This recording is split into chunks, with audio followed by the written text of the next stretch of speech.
Well, what was the transition from bodybuilding to powerlifting like? So I competed in a bodybuilding show in 2014. Okay. An NPC show. Really enjoyed the process. I really enjoyed myself. That was fun.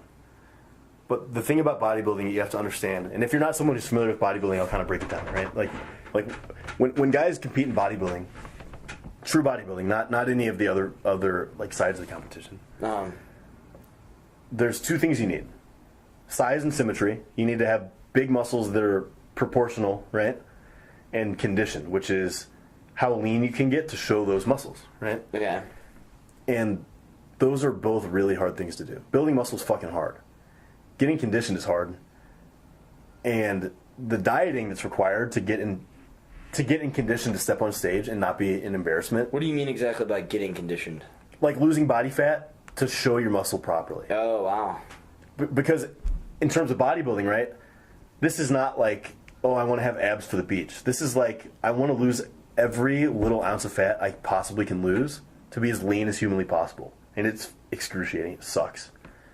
Because you have to diet for... My prep, I think I did 16 weeks of dieting. Oh, wow. I only cheated one time in 16 weeks. Went to the Cheesecake Factory. It was awesome.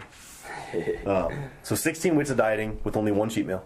For me personally. Some guys are lucky. They're really genetically gifted. They can cheat a little more than that. Everybody's different. So there's no blanket statements here. But the whole idea is I need to get as lean as possible. And... stepping on stage, doing all the dieting, doing all that stuff, that was cool. But at the end of the day, all that dieting caused me to be a lot smaller than I wanted to be. Okay. And that's something people don't understand as well, is you have to really lose a lot of fat to step on stage. That normally means losing some muscle as well, because while you're dieting, you can't build muscle very effectively. It's very hard to do. And I lost, I think, almost 40 pounds doing that show.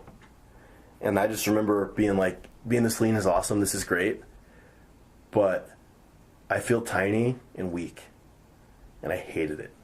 Hated it. Yeah. I loved how I looked awesome. But I felt tiny and weak, and I thought, what's the point of looking this good if I can't do anything? So you realized in that moment that you valued strength more than you did physique? Pretty much. Okay. Pretty much. I also started to realize, because this was kind of like around this time, like 2014, was right when raw powerlifting got popular. Okay.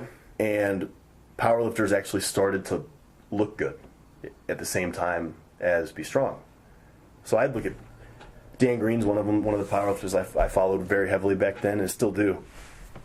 He looks like a fucking chiseled Greek god statue, but he's also one of the strongest guys on the planet.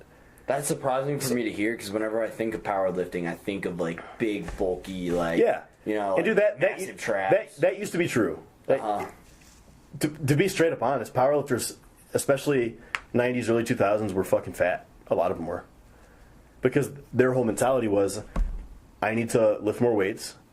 The easiest way to do that is to get bigger. So they'd get bigger. But they'd get bigger with fat sometimes.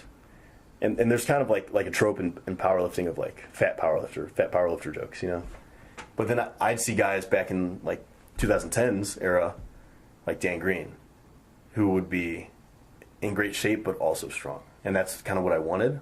So from then... Kind of the best of both worlds. Right. And you might know him, Hogan Brecount. Do you know him? No.